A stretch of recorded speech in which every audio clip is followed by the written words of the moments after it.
Rapper Gunna walked out of the Fulton County Jail after pleading guilty to a racketeering conspiracy charge. Authorities arrested him and fellow rapper Young Thug, along with more than 24 others earlier this year. As Fox 5's Eric Perry tells us, Gunna's guilty plea does not necessarily mean he's admitting guilt.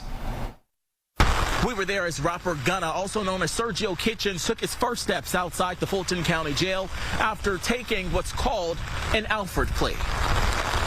These are the first moments Sergio Kitchens, or Gunna, was able to freely leave the Fulton County Jail Wednesday afternoon. Gunna entered what's known as an Alford plea in connection with one count in the RICO Act case against him.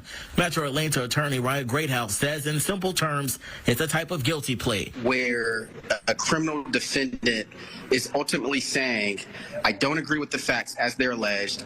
I maintain that I'm innocent. However, I believe that it's in my best interest to go ahead, plead guilty. Gunna and another well-known rapper, Young Thug, whose real name is Jeffrey Williams, are two of the defendants indicted for charges in violation of the RICO Act. The indictment claims they are part of a gang known as Young Slime Life, or YSL. Prosecutors say those named in the indictment have engaged in violent criminal activity in the city for years. Gunna and his legal team released this statement saying, in part, while I have agreed to always be truthful, I want to make it perfectly clear that I have not made any statements, have not been interviewed, have not cooperated, have not agreed to testify or be a witness for or against any party in the case, and have absolutely no intention of being involved in the trial process in any way. In exchange for a guilty plea, attorneys say Gunna will not serve any time in prison. So what does the rapper's future look like? The plea deal sentenced him to 5 years with 1 year to serve in prison.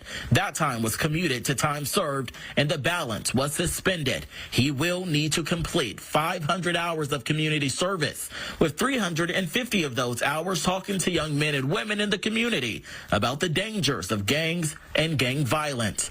And while Gunna says he did not agree to testify, he can still be called as a witness. While the state may consider this a victory on some level, I think that you're going to see mixed reaction from his fans. At the Fulton County Jail, I'm Eric Perry, Fox 5 News. Eric, thank you.